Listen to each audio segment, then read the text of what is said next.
दोस्तों, स्वागत है आपका मेरे नए YouTube चैनल पे जिसका नाम है सुमित की कहानियाँ। और आज मैं आपके लिए एक न्यू हिंदी हॉरर स्टोरी लेके आया हूँ जिसका नाम है उल्टे पैर। शंकर जब से शहर आया था बहुत बदल गया था। छोटे से गांव से आया एक सीधा साधा युवक शंकर, वहाँ के सामान्य गिरिजा पंडित जी की पहली औलाद। बड़े सपनों से पाल पोस के शहर पढ़ने भेजा था उन्होंने, पर अब उसे कोई देखे तो पहचान भी ना सके। उसकी वेशभूषा ही नहीं बदली थी, केवल रंग ढंग, बोल बाल, यहाँ तक कि उसने अपना नाम भी बदल डाला था। लोग उसे अब शैंकी के नाम से जानते थे। कॉलेज के कुछ होंदड़ गई लड़कों के ग्रुप का नेता था वो। कहीं किसी को पीटना हो, छेड़छाड़ करनी हो, सबसे आगे रहता। लड़कियों के आगे इतना भोला बन जाता कि वो उसके जाल में फंस ही जाती। अभी उनके बॉयज़ हॉस्टल के सामने गर्ल्स हॉस्टल में कोई लड़की आई थी। पिया नाम था उसका। उसके दोस्तों ने शैंकी को चुनौती दे रखी थी, इसे पटाके दिखा तो जाने। पहले पल शैंकी ने ध्यान ना दिया, फिर एक दिन उसने पिया की फ़ोटो देखी। कितनी खूबसूरत लड़की थी, गोरा दूधिया रंग, कमर तक लहराते रेशमी सिल्की बाल, बड़े बड़े कजरारे नैन। वो उसे देखता ही रह गया। अब तो उसके मन में भी इच्छा जगी कि इस लड़की से तो दोस्ती करनी ही पड़ेगी, जिसे देखते ही पहली नज़र में उससे प्यार हो गया था उसे। शैंकी सुबह शाम गर्ल्स हॉस्टल के चक्कर लगाता, पर उसे साक्षात कभी ना देख पाया।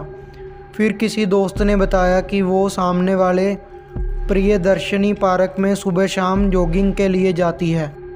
शैंकी को उससे मिलने की बहुत बेताबी थी। पहुंच गया सुबह वहाँ, जैसे तस्वीर में थी उससे कहीं ज़्यादा खूबसूरत थी वो। शैंकी उसके आसपास मंडराता रहा, पर उसने आंख उठा के भी उसे ना देखा। बहुत परेशान हो उठा था वो। ये कैसी लड़की है, शायद पहली है जो उसके जाल में फंसने से बच रही थी। इसने तो आंख उठा के भी नहीं देखा उसे। ऐसे कैसे? शैंकी के अहम को बहुत चोट पहुंची इस बात से। वो चिड़चिड़ाने लगा था। अब बात बात में खूंखार हो उठता। चाह के भी पिया की बेरुखी उससे सहन न होती। जितनी कोशिश करता उसे बुलाने की, वो और ज़्यादा दिमाग में आती। एक दिन हल्का शाम का धुंधलाका छाने लगा था और वो पार्क में घूम रहा था कि पीछे से किसी आवाज़ ने उसके बढ़ते कदम रोक दिए। एक सुरीली मीठी सी आवाज़ उसे पुकार रही थी, हेलो शैंकी। वो पीछे मुड़ के देखने ही वाला था कि आवाज़ ने उसे रोक दिया। पीछे मुड़ के मत देखना कभी भी, मैं वही हूँ जिसको बहुत दिनों से तुम पाना चाह रहे थे। बेसाख्ता वो बोला, पिया हो तुम? वो सुरीली आवाज़ में हंसी, क्या बात है, दाद देनी पड़ेगी तुम्हारी, लेकिन ध्यान रखना कभी मुझे पीछे मुड़ के ना देखना। तो आप मेरे बराबर आ जाइए ना, शैंकी ने अनयूं की। नहीं, ऐसा नहीं हो सकता, वो बोली। क्या मैं इसका कारण जान सकता हूँ? वो दबे स्वर में बोली। इतना बोलने वाले मुझे पसंद नहीं। पीछे से आवाज़ का सुरीलापन कम होता जा रहा था। आहान नहीं, पीछे मन किया ना, बार बार चेतावनी नहीं दूंगी। अचानक शैंकी को कोई मजबूत हाथ अपनी गर्दन पर महसूस हुए। छोड़े, वो गिड़गिड़ा उठा। हाथों की पकड़ धीमी हो गई। शैंकी बहुत डर गया था। गहरी गहरी सांसें लेता वो आगे बढ़ने लगा। थोड़ी दूर जाने पर उसे लगा कि अब उसके साथ शायद कोई नहीं था, लेकिन पीछे देखने को मना था, इसलिए वो सीधा कमरे पर जाकर बिस्तर पर औंधकर लेट गया। शैंकी बहुत डर गया था। उस दिन कुछ दिनों वो पार्क नहीं गया। मन में उसके ये आ गया था, पता नहीं क्या हो गया। अगले दिन वो फिर से पार्क गया। हिम्मत बटोर आज फिर वही चल दिया। पार्क में आज पिया दिखाई नहीं दी। वो निराश भी था और रिलैक्स भी। चलो जान छूटी। अभी सोच ही रहा था कि पीछे से फिर चिंतित आवाज़ आई, आज बहुत दिन बाद आए। तबीयत ठीक है तुम्हारी? शाबाश, पीछे नहीं देखना, समझदार हो गए हो, वो बोली। बीमार था शैंकी कांपती आवाज़ में बोला। अरे डरो मत, मैं इतनी भी बुरी नहीं। चलो तुम्हें अपनी शक्ल दिखाती हूँ आज। अपनी नाक की सीध में चलते रहो, जब मैं कहूँगी तब रुक जाना बस। शैंकी चलता रहा। सामने एक झील थी, वो आगे आवाज़ पीछे। थोड़ी देर में झील के पानी में एक छवि उभरी, एक सुंदर लड़की की। वो पिया जैसी ही दिखती थी। शैंकी गौर से उसे देखता रहा। अचानक उसकी निगाह उसके पैरों तक पहुंची और वो चक्कर खा के गिरने को हुआ। उस लड़की के उल्टे पैर थे। तो क्या ये लड़की नहीं, चुड़ैल है कोई? भगवान, ये किस में चक्कर में पड़ गया? शैंकी पते की तरह सिर उठा। क्या सोच रहे हो शैंकी? वो हंसते हुए बोली। कुछ नहीं, वो हकलाते हुए। अब लौट चलें? अरे इतनी जल्दी? अभी तो मिले ही हैं। शक्ल अच्छी नहीं लगी क्या मेरी? वो बोली। नहीं नहीं, शैंकी ने कहा। तो वो ठहाका लगा के हंसने लगी। शैंकी अब बुरी तरह उसके जाल में फंस चुका था। उसे समझ ना आता कि क्या करें। बीमार डरा हुआ रहने लगा हर वक्त। उसके दोस्त परेशान कि इसे क्या हो रहा है अचानक आजकल।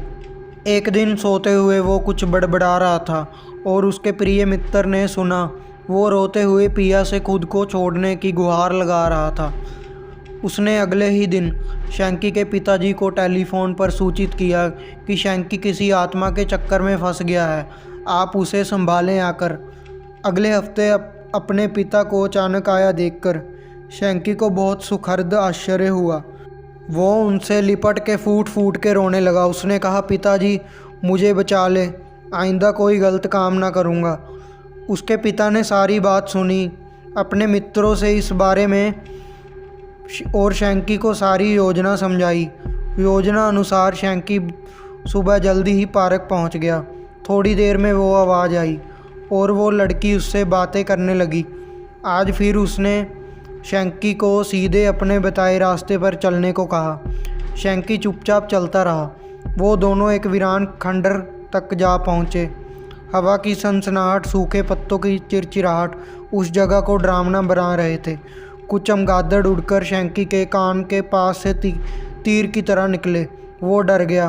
वो लड़की उसे उस वीरान में लाकर पटकने वाली थी कि शैंकी फुर्ती से पीछे मुड़ा और असावधानी में वो लड़की उसे कुछ ना कह पाई। मामला समझ आते ही वो गुर्राई, तुम पीछे कैसे मुड़े? मैं तुम्हारा खून पी जाऊंगी। इतने में ही उस चुड़ैल बनी लड़की को शैंकी के पिता और कई पुलिस वालों ने घेर लिया। इस अप्रायश्चित हमले के लिए वो तैयार न थी। पुलिस को उसने बताया कि उसके पिता गरीब थे, ठेला लगाते थे। एक बार किन्हीं रसूखदारों ने उनसे उनका ठेला छीन लिया, उन्हें मार डाला। तब उनका परिवार भूखे मरने लगा और तब से उसने ये उल्टे पैर लगाकर चुड़ैल बन लोगों को लूटना शुरू किया। वो मानव अंगों की तस्करी भी करवाती थी।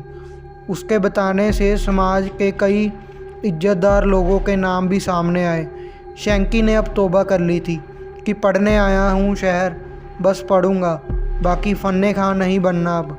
आई होप गाइज आपको ये स्टोरी अच्छी लगी होगी। तो आप लोग जैसे प्यार और सपोर्ट दिखा रहे हो ऐसे ही सपोर्ट दिखाते रहें। मेरी स्टोरी को लाइक करें और चैनल को ज़्यादा से ज़्यादा सब्सक्राइब करके शेयर कर दें और कमेंट में बताएं कि आपको हमारी स्टोरी कैसी लगी। Thank you.